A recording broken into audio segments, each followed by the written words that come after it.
fantastic job. He didn't need this. He didn't need it. And we find our government's a little nasty on occasion. Hello, Peter. Yeah, at times. Hello, President Trump. Government's a little bit nasty, Peter. You haven't noticed that. You've had a charmed life, right? You tell me. Very charmed. I think you've had a charmed life.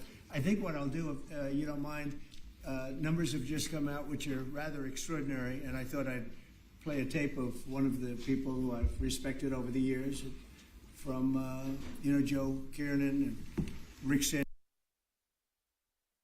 Santelli. This just came out, and we'll just play that for a second. Personal income is up 0.8%. That is almost triple the expectations. I'll tell you, the income numbers, really, for the first 4 months of the year, they're stellar. They're really stellar. I mean, I could go back and look at the first 4 months of many different years. Really very strong numbers, and you're right. This administration is criticized for just about everything under the sun. I've never, ever in my lifetime had glimpses into the politics of an administration in the form of transparency like this one. Why don't we be, give credit where credit is due? Income really shooting up. Rick, I also thought everybody was going to get one last order of imports that were going to be tariffed, and they were loading up on things. How the hell they already fix the trade, or not fix it, but to cut it in half? That's crazy. So there wasn't a lot of front loading of things that they needed before the tariffs hit. Yeah, I'll tell you what, it really does call into question some of the conventional wisdoms. And, it's going to be interesting to see what happens next month when we get this number, or we see some of the other numbers like current accounts, see how they fared. Because I don't know, I've been watching these numbers a long time. I don't think I've ever seen the trade deficit cut in half in 1 month. Not bad. Right? Not bad. Come on, guys.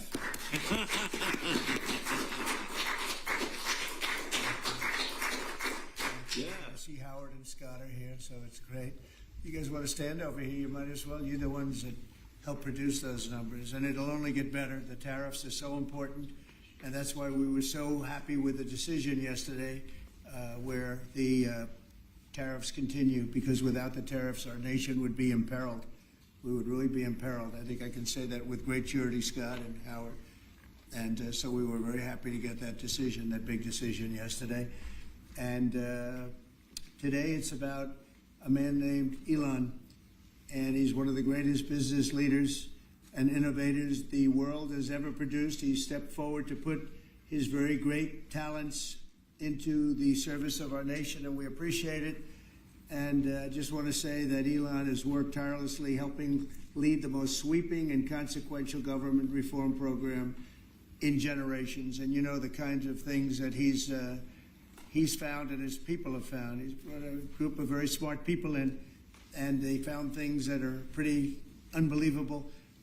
I have to say that the numbers that we're talking about are substantial, but they're going to be very much more substantial with time, because many of the things that we're working on right now, we're going to have to remember Elon as we find them, but the numbers could double and triple because many things, we don't want to go out with them until we're sure, but we've found things that are unbelievably stupid and unbelievably bad. With the Department of Government Efficiency, Elon's delivered a colossal change in the old ways of doing business in Washington. DOGE has installed geniuses with an engineering mindset and unbelievably talented people in computers. I actually asked Elon one time, what's their primary thing? And they have a lot of primary things, all having to do with being smart. But he said the thing that they're really the best at is working with computers, so that they can't be outsmarted by somebody that's not so honest, that happens to also be good with computers, but not as good as these people. But the mindset in the senior ranks of every federal department, and it's really changed. And with Elon's guidance, they're helping to detect fraud/waste and modernize broken and outdated systems.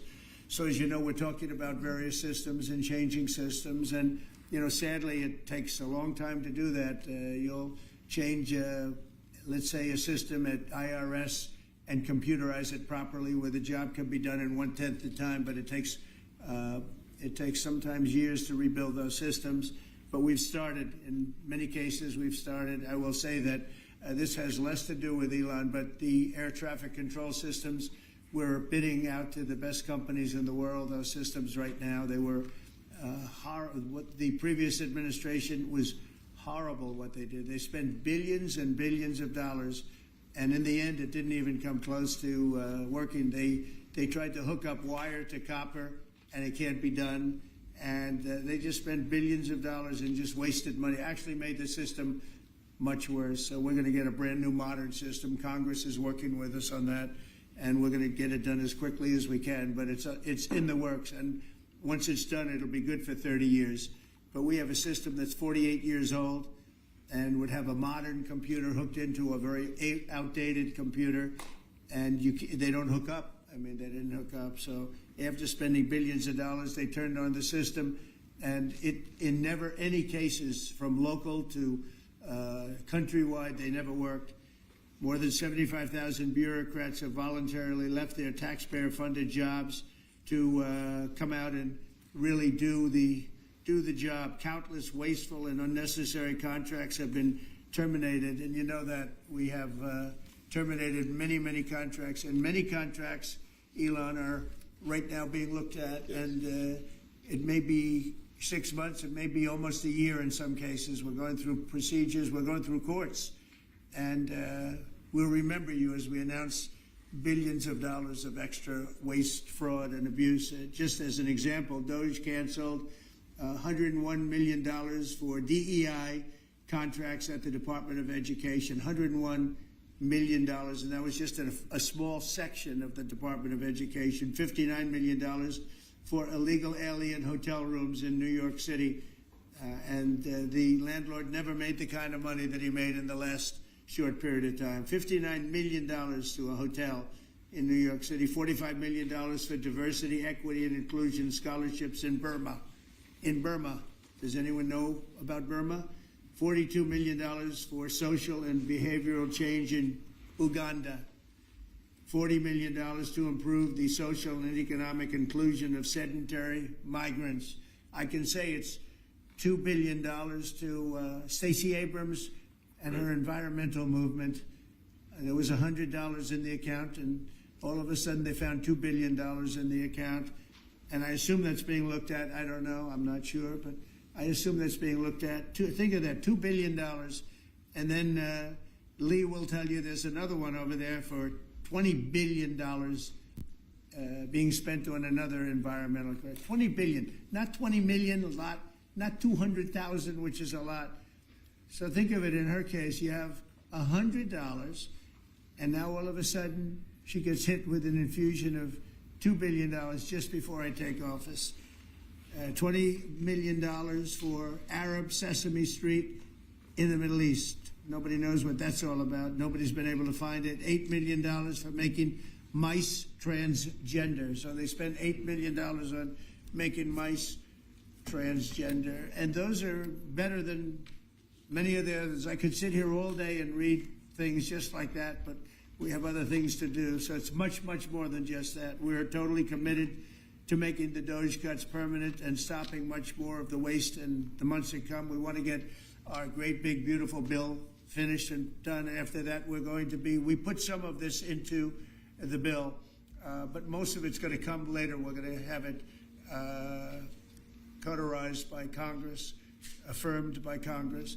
In some cases, we'll make cuts. In some cases, we'll just use it in a different layer to save the money, but it's hundreds of billions of dollars. DOGE has also fully modernized the federal retirement process and continues to work very hard on the IRS modernization, but we're taking that over with DOGE. Many of the DOGE people, Elon, are staying behind, too, so they're not leaving. And Elon's really not leaving. He's going to be back and forth, I think. I have a feeling. It's his baby, and I think he's going to be doing a lot of things. But Elon's service to America has been without comparison in modern history. He's already running one of the most innovative car companies in the world. You look at his factories and compare them with some of the old factories we have, and it's a big difference. And the most successful space company, and I guess in history you would have to say the largest free speech platform on the internet, etc.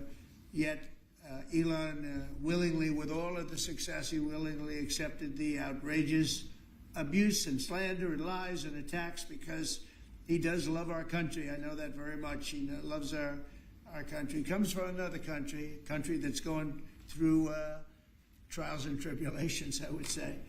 But he's all about the USA, and Americans owe him a great debt of gratitude. So I just want to thank Elon for his time as a special government employee. Can you imagine? They called him an employee, but it's a special government employee, and for coming and helping us. And he really has changed the mindset of a lot of people. A lot of people thought, maybe we'll cut 1% or 2% or 3%. Then they said, wow, we can cut a lot more than that. And we're going to do it very surgically. We're going to continue on the march. We're making America great again.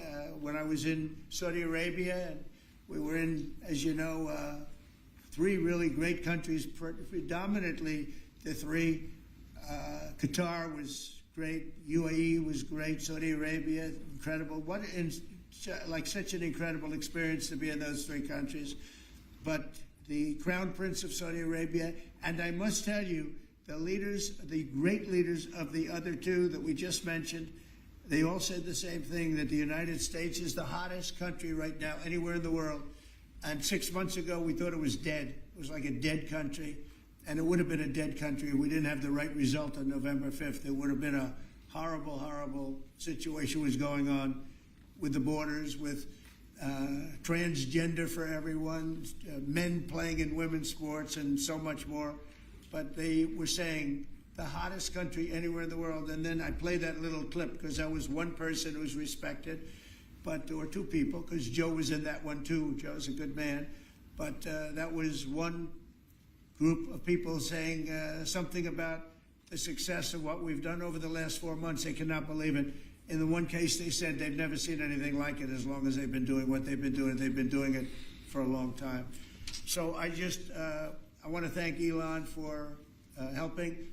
And again, the United States right now is the hottest country anywhere in the world. There's no country as hot, and we're doing really well. When I left, we had no wars, we had no problems. We defeated ISIS, we rebuilt our military, and we had no inflation. And when I came back, we had a lot of inflation. We had wars all over the place.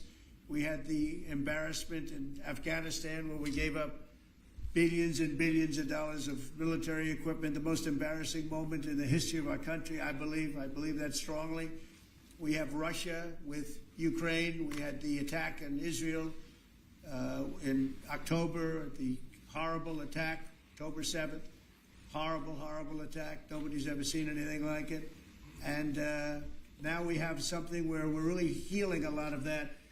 We stopped India and Pakistan from fighting. I believe that could have turned out into a nuclear disaster.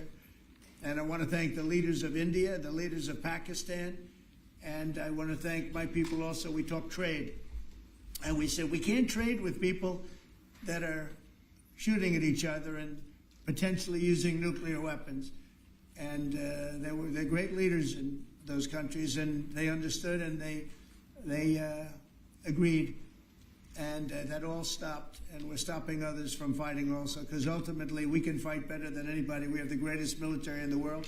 We have the greatest leaders in the world. We put one of them in charge of the Joint Chiefs of Staff, as you know, General Raisin Kane. And we wiped out ISIS, completely wiped out ISIS in 3 weeks. They said it would take 5 years, and we did it in 3 weeks. And that's the way it is, but we don't want to have to use our military. We want to be peace through strength when we can, and that's the way we're going to have it. So I just want to thank Elon and all of his people. Most of those people are staying, almost all of them are staying, and they're going to be with us. And you're going to see the results coming long into the future. Even a year and 2 years later, you're going to see a lot of the results, and those hundreds of billions of dollars are going to be adding up, and they're going to continue to add. It'll be interesting, really interesting to see what the final number is going to be. But again, Elon gave an incredible service. Nobody like him. And he had to go through the slings and the arrows, which is a shame because he's an incredible patriot. The good news is that 90% of the country knows that, and they appreciate it, and they really appreciate what he did. And I gave him a little special something we have here. Thank you. A very special, that I give to very special people. I have given it to some, but it goes to very special people, and I thought I'd give it to Elon as a presentation from our country. Thank you. Thank you, Elon. Thank you. Take care of yourself. Thank you. You see the lock. The lock on this is amazing. That's right. Large lot. Well, let me say perhaps a few words that this is not the end of Doge, but really the beginning. My time as a special government employee necessarily had to end. It was a limited time thing. It's 134 days, I believe, which ends in a few days. So that it comes with a time limit. But the Doge team will only grow stronger over time. The Doge influence will only grow stronger. It's I liken it to sort of Buddhism. It's like a way of life. So it is permeating throughout the government, and I'm confident that over time we will see $1 trillion of savings and a reduction in $1 trillion of waste and fraud reduction. The calculations of the Doge team thus far, in terms of an FY25 to FY26 delta, are over 160 billion, and that's climbing. We expect that number will probably go over 200 billion soon. So I think the Doge team is doing an incredible job. They're going to continue doing an incredible job, and I'll continue to be visiting here and be a friend and advisor to the president. And I look forward to times being back in this amazing room. By the way, isn't this incredible? Look at this incredible.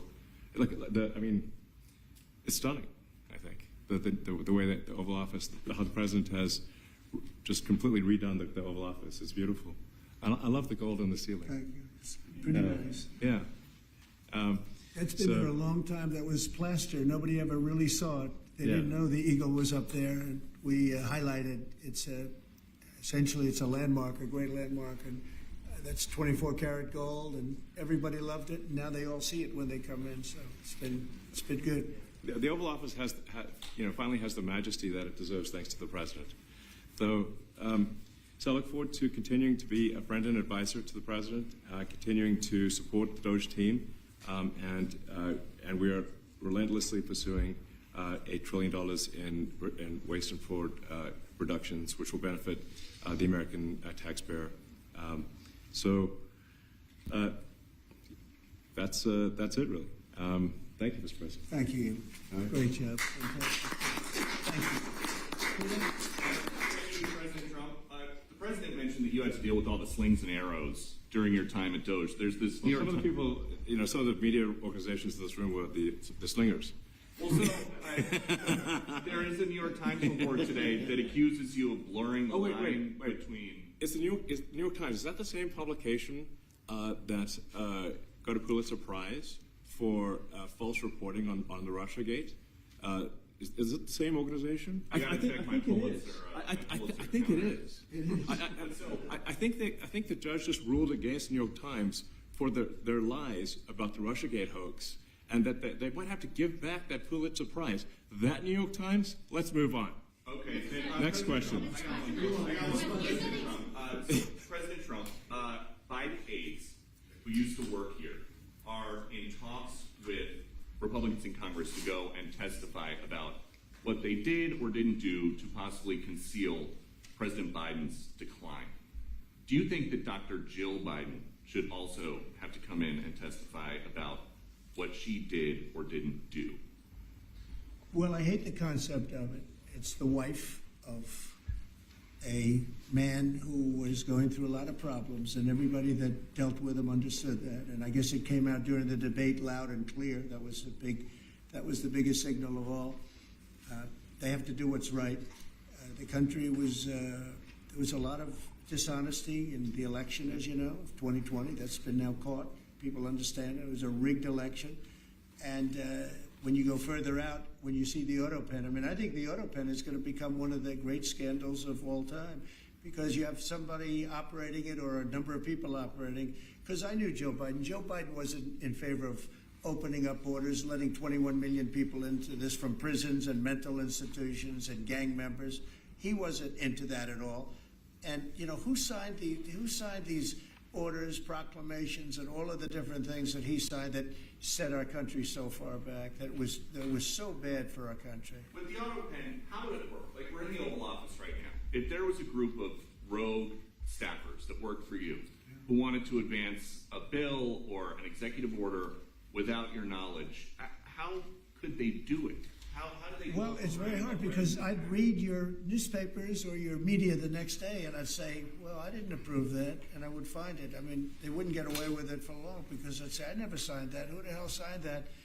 Auto pens, to me, are used to sign letters to people because we get, I think they said 20,000 letters a week, and you like to be able, when somebody takes the time to write a letter, it's nice to sort of write back. And auto pens are meant for that. Auto pens are not meant to sign major proclamations or tax cuts or borders, anything having to do with the border, which is so important. And if it happened on my watch, I would be able to see it because the next day or sooner I'd be reading about something that I knew nothing about and who the hell signed this.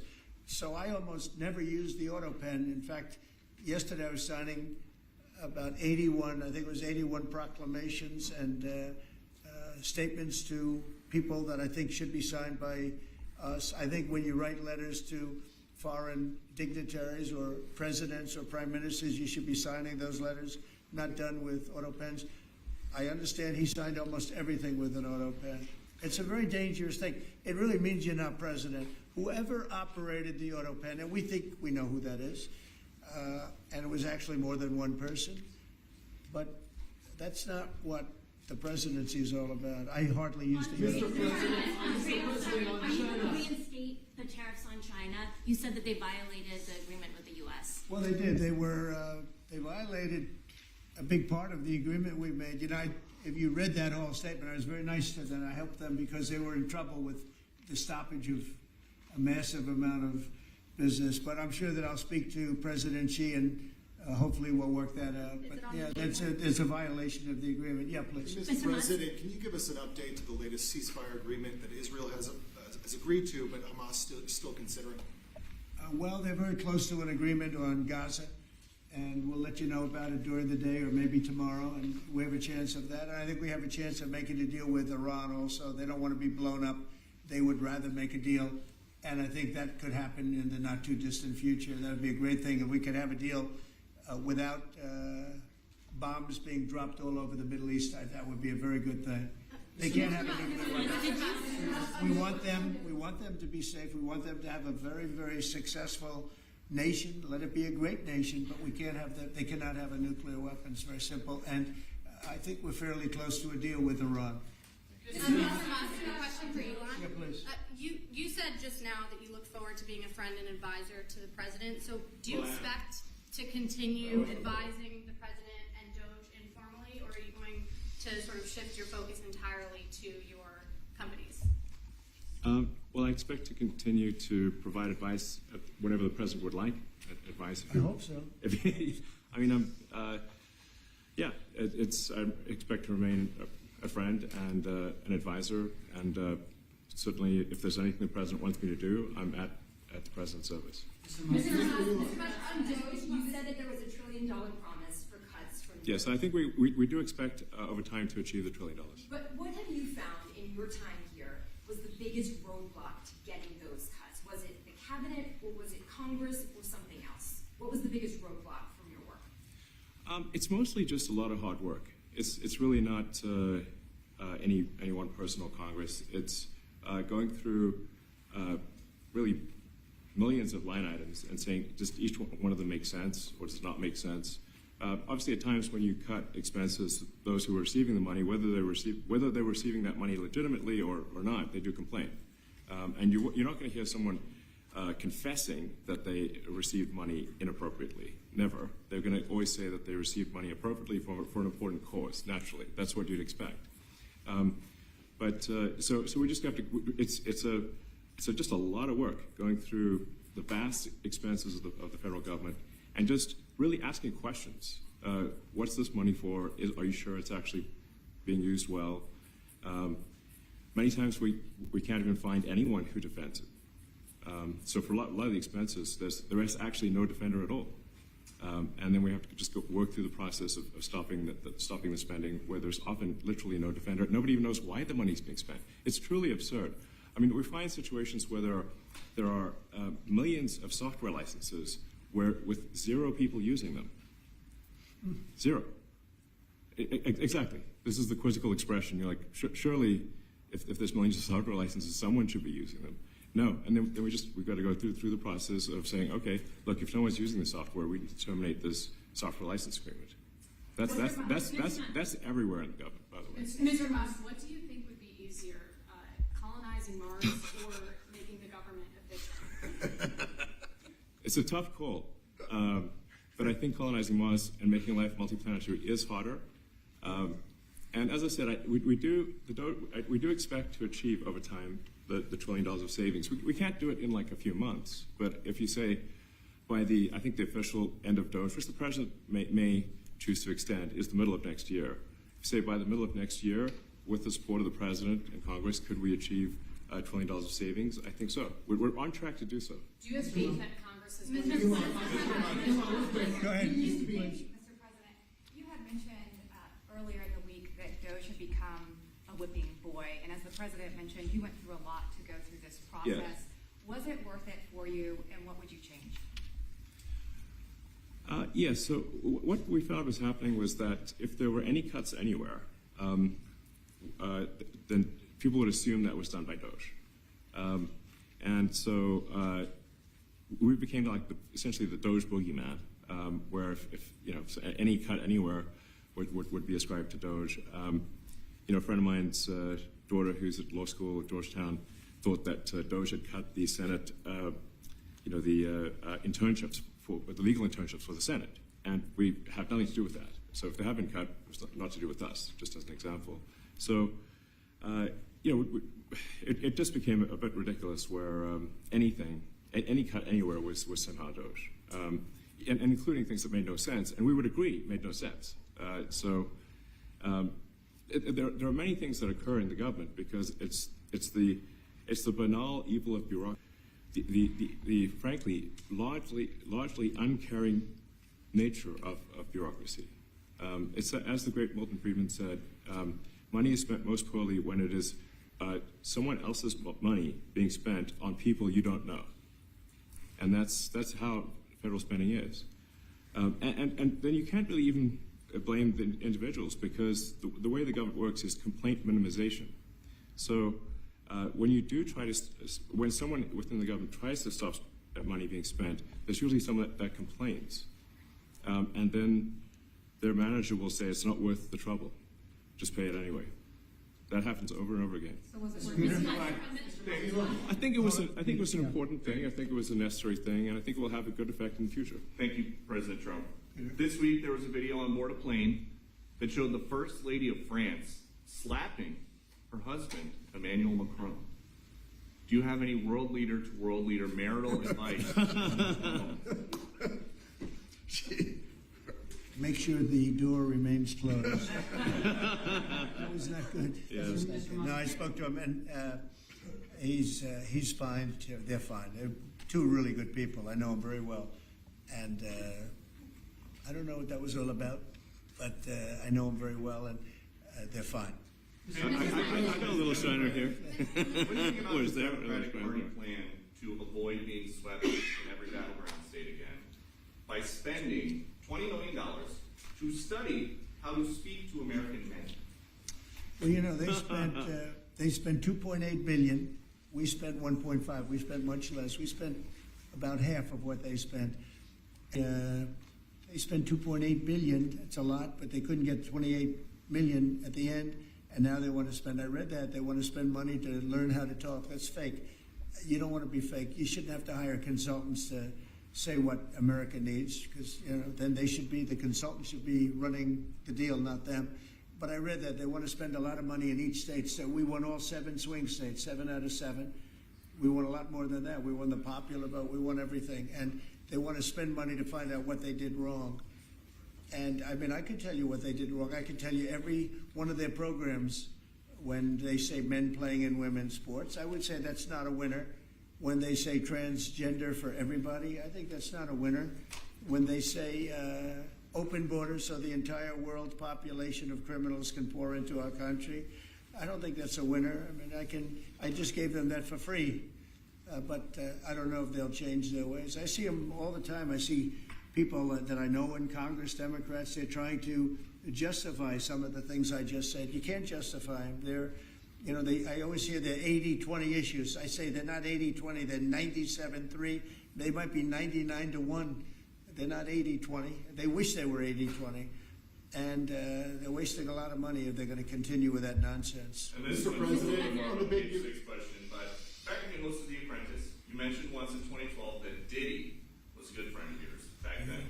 He has since found himself in some very serious legal trouble. No, that's true. Would you ever consider pardoning him?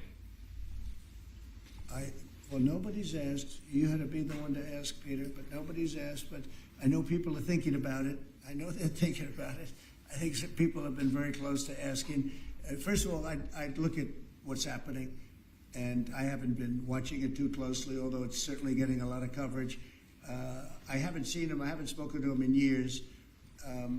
He used to really like me a lot, but I think when I ran for politics, that relationship busted up. From what I read, I don't know. He didn't tell me that, but I'd read some little bit nasty statements in the paper all of a sudden. It's different. You become a much different person when you run for politics and you do what's right. I could do other things, and I'm sure he'd like me, and I'm sure other people would like me, but it wouldn't be as good for our country. As we said, our country's doing really well because of what we're doing. So it's not a popularity contest. So, I don't know. I would certainly look at the facts. If I think somebody was mistreated, whether they like me or don't like me, it wouldn't have any impact on me. Mr. President, on the Big Beautiful Bill, would you like to see the Senate build in some support for your tariffs on the Big Beautiful Bill, or should that be a standalone bill? I have great support on the tariffs. I mean, I was so honored that we got that ridiculous stay lifted, because that would have taken away presidential power. It would have taken away everything that was granted by the founders. It would have been a terrible thing. And it would have, most importantly, left us vulnerable. We have a lot of countries that use tariffs on us and use them viciously, viciously. And if we didn't have the power to use tariffs on them, and instantly, not when you go back to Congress and try and get hundreds of people to agree on something, that would take months to get just one simple proclamation. If we didn't have the power to counteract their powers, you wouldn't have a country left. We have to act fast. We have to be fast and nimble, as they say. And that was a really great moment, I think, yesterday when that stay was lifted. And hopefully now we'll go to court and just win that battle.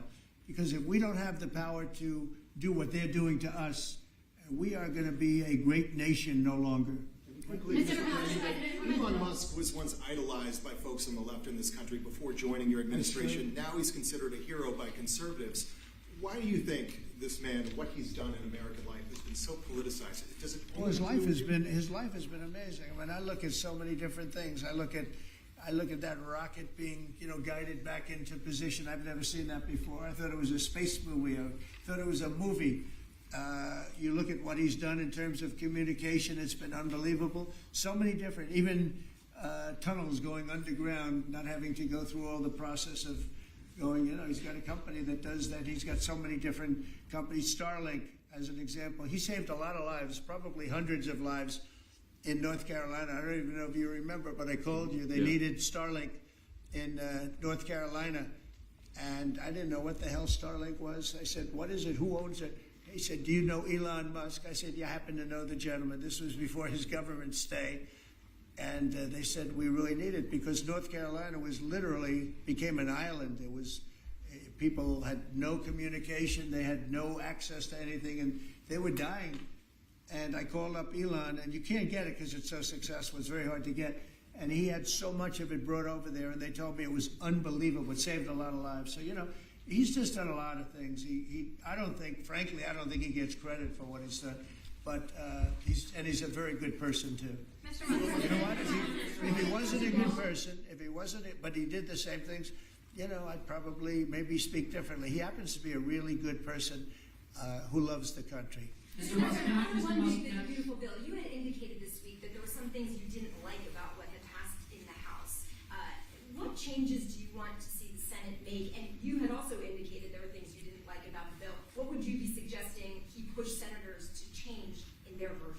Well, I'll tell you, I'll go first. It's an unbelievable bill. It cuts your deficits. It cuts, it's a huge cutting. But there's things I'd like to see maybe cut a little bit more. I'd like to see a bigger cut in taxes. It's going to be the largest tax decrease or cut in the history of our country. I'd like to see it get down to an even lower number. I was shooting for a slightly lower number. I would have liked to have done that. But with all of that being said, when you look at the tax cut and the fact that the original tax cut, which made us so successful, we had the most successful 4 years in the history of our country, the economy, and this is going to be even better. And you see that by the reports that came out just yesterday or tonight. I guess they were released this morning at 8 o'clock.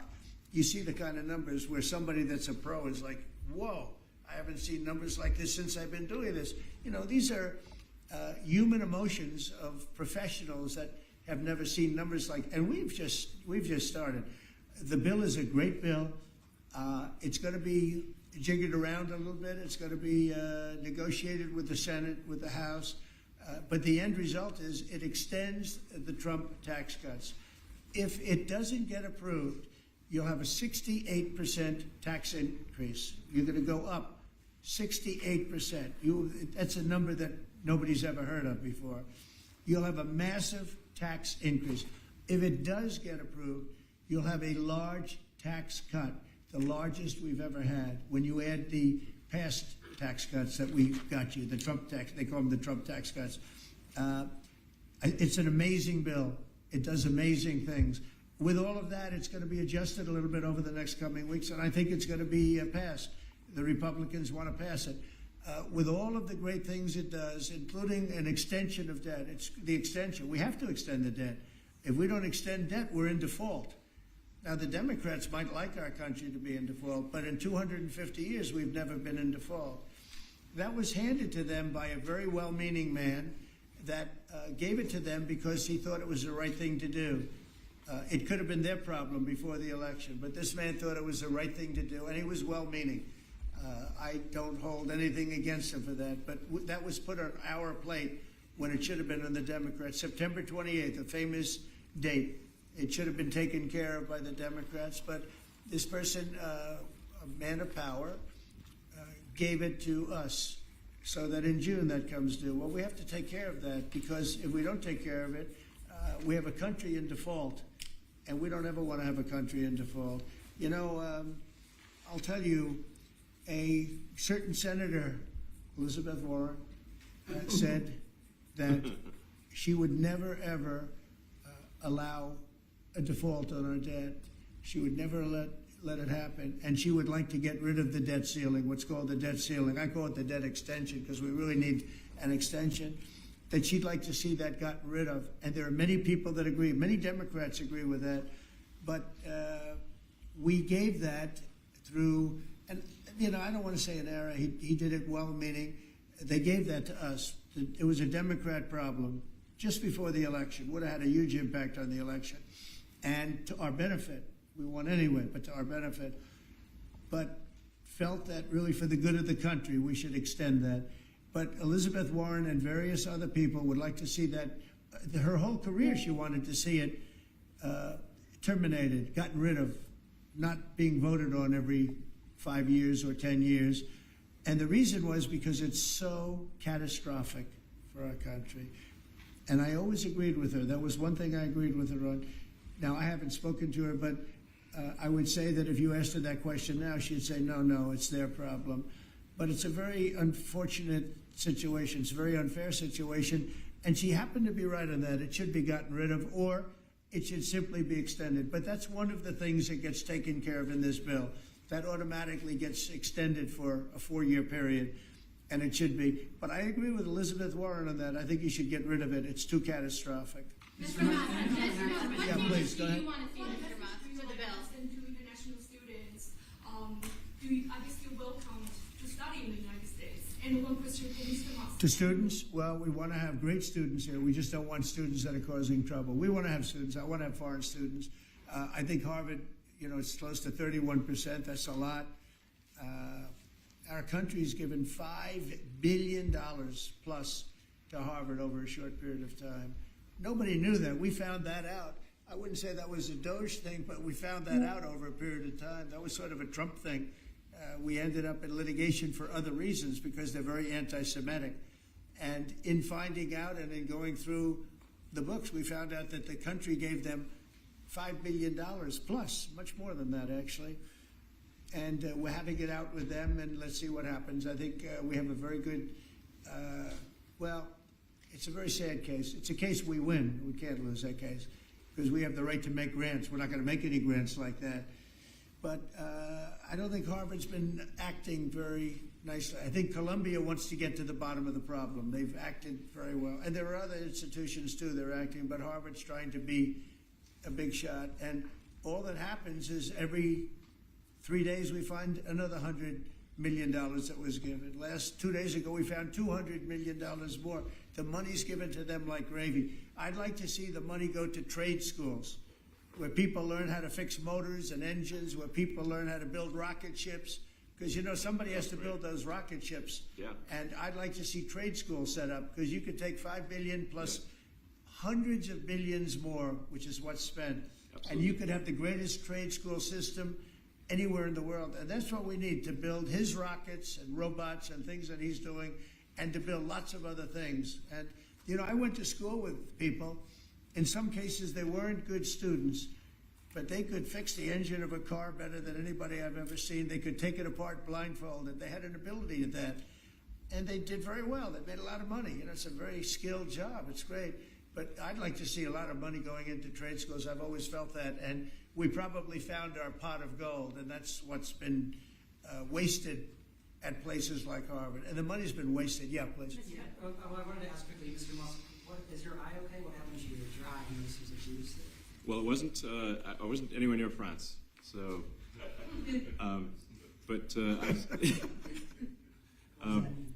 No. I didn't notice about it. the First Lady of France. getting slapped, you know. I didn't notice. Yeah, no, I was just horsing around with Lilex, and I said, "Go ahead, punch me in the face," and he did. Turns out, even a 5-year-old punching you in the face actually does. That was X that did it? Yeah, X could do it. If you knew X, I was with his mom right now, but I didn't really feel much at the time, and then I guess it bruises up. But I just horsing around with the kids. I didn't basically. notice it actually. I know that you try to stay pretty neutral because not your war, but And by the way, not my war. I just want to solve the problem for people. This was not a war that was going to happen if I were president. right, and so not your war, but as you try to fix it, and as you survey this hellscape of the Ukrainian front lines, It's horrible. and you and your team deal with a very stubborn Vladimir Putin. Do you And Zelensky. Yeah. But do you look at this Very stubborn conflict Zelensky too. any differently now? Like, do you look at this and see Putin as the good guy or the bad guy? So I've known him very well, and I went through a lot of things with him because Russia was, the Russia hoax turned out to be a total hoax. New York Times, they got a Pulitzer Prize. They have to give back the Pulitzer Prize. That's my lawsuit, and they're doing very poorly in that lawsuit. But they wrote stories about how it was true and it was false, and a lot of Washington Post also. I have gotten to see things that I was very surprised at. Rockets being shot into cities like Kiev during a negotiation that I felt was maybe very close to ending. We were going to solve a problem, and then all of a sudden rockets got shot into a couple of cities and people died. I saw things that I was surprised at, and I don't like being surprised. So I'm very disappointed in that way. With that being said, I'd like to see it end. 5,000 people, I think the number's even more than that, but 5,000 people a week are being killed. Mostly soldiers, but also people that live in little cities and towns throughout Ukraine. And I'd like to see that stop. And I asked Caroline this yesterday, but I want to ask you directly. So many of the things that you're trying to do are held up in court right now. Yeah. If the courts are going to have so much influence over U.S. policy, do you wish you would have just become a judge instead? Yeah, well, look, it wasn't meant to be that way. If you look at the founders, the president had certain powers, and you have your three groups, and they all had supposed to be pretty equal powers. But you can't have a judge in Boston running foreign policy in places all over the country because he's got a liberal bent or he's a radical left person. That's what the executive branch is for, and you have checks and balances. But we had millions of people pour into our country, many criminals poured into our country, murderers, mental institutions from all over the world being emptied out into our country. And if we don't get them out and get them out quickly, could lose your country very easily. This is a bad, that anybody would allow this to happen to our country. You know, with all of the things, we took over inflation, we took over some wars, we took over a lot of problems that didn't exist when I was president. None of it existed. We wiped out ISIS. Other than that, we had no wars. Putin was never going to hit Ukraine. Israel would have never been attacked. That attack, as you know, Iran had no money. They didn't have money for Hamas. They didn't have money for Hezbollah. They had no money whatsoever. That wasn't going to happen. All of these things that happened weren't going to happen. You wouldn't have had inflation. So it's very sad when I came back. But the thing that is the hardest is that they allowed 21 million people into our country, and many of those people are stone-cold criminals. They moved their criminal population into the United States, and of all the things that, you know, are bad, I solved inflation, I believe, already. I got the fuel prices down. The fuel prices came down. That's one of the reasons they screwed up the energy. They screwed up the cost of gasoline and oil and gas. And you had tremendous inflation, the greatest inflation probably in the history of our country under Biden. And when people said, oh, but the economy was, no, the economy was terrible for the people because they couldn't afford the energy. And the energy brought everything else up. Energy is the big deal. But with all of that, we solved that already. In 4 months, we solved it. $1.99, $1.98 gasoline. First time people have seen that in a long time since my term. But the hardest thing to solve is millions of people pouring into our country, many of whom are criminals. Because remember, these countries are smart. Their leaders are very street smart. They're sending the people that they don't want. They don't want the people that are there, that are law-abiding, that are productive, that are working hard. They want people that are in jails. We have them. They allow them to come in. And I always look to the other side, like, why would somebody do something? You know, in business, I try and study, why would they want to do this? Why would they want to sell it? Why would they want to buy it? One thing I can't figure out is what would an administration, what were they thinking when they allowed millions of people from prisons all over the world, not just from South America, Venezuela, all over the world, from the Congo in Africa, hundreds of people, thousands of people from the Congo, rough prisoners, from Asia, from Europe, rough parts of Europe. Why would they allow them to come into our country? Why would they do that? It's the one thing I can't figure out. And I don't believe it was Joe Biden. I really don't. I mean, look, he's been a sort of a moderate person over his lifetime, not a smart person, but somewhat vicious person, I will say. If you feel sorry for him, don't feel so sorry because he's vicious. What he did with his political opponent and all of the people that he hurt a lot of people, Biden. And so I really don't feel sorry for him. But he wasn't a person that would allow murderers to come into our country. He wasn't a person that was in favor of transgender for anybody that wanted it, take kids out of families, et cetera, et cetera. So I just don't understand why a thing like this, how a thing like this could have been allowed to happen. Very sad. It's very sad for our country. If I can add something to that, which is, I think the fundamental moral flaw of the left is empathy for the criminals and not empathy for the victims. Empathy for the criminals, but not empathy for the victims. And there's been way too much of that. That needs to stop. To the president's point, there's been immense judicial overreach that is unconstitutional. That was never intended. And it's undermining the people's faith in the legal system. It needs to stop. It's gone too far.